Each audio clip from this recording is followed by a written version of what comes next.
Tom. Right, so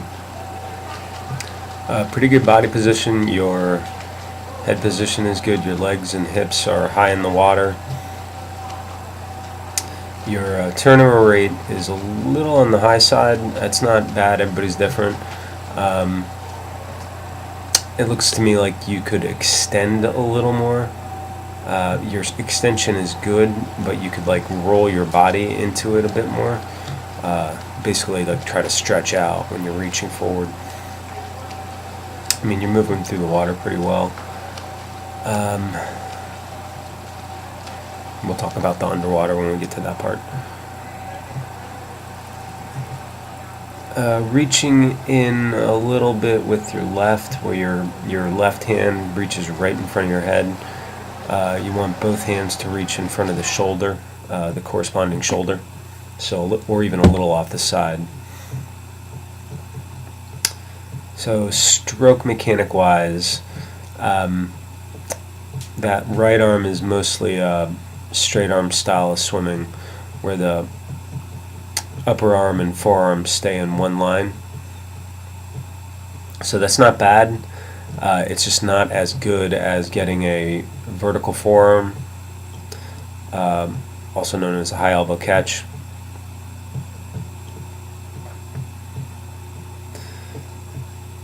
And similar on the left, although it looks like you're getting a little bit of a hook or a little bit of a catch angle, where your forearm goes a little more vertical than your upper arm early in the stroke.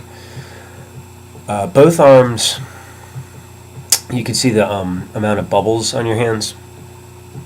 So they're both kind of going quickly through the water, where you're like splashing in quickly and pulling back quickly. Again, that's not bad, but you could make an argument that you would want less bubbles on your hands by entering smoother and extending or rolling into the stroke a little more.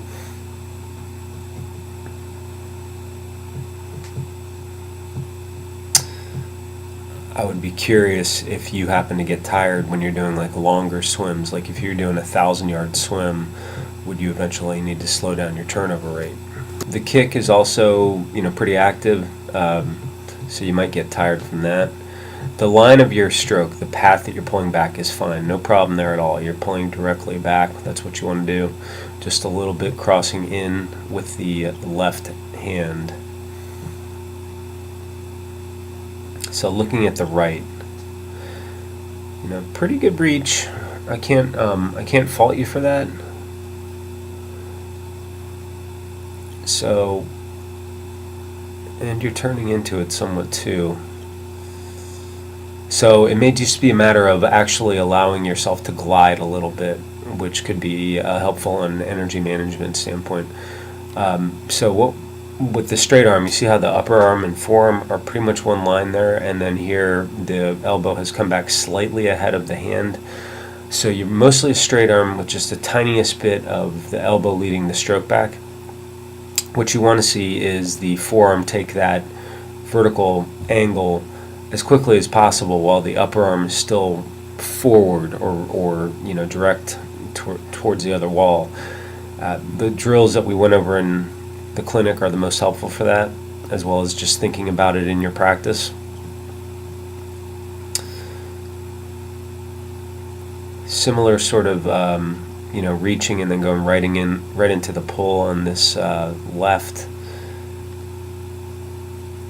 Getting a bit of a different angle here with your forearm, so slightly better as far as vertical forearm technique goes on that left, but very similar, right? It's mostly a straight arm.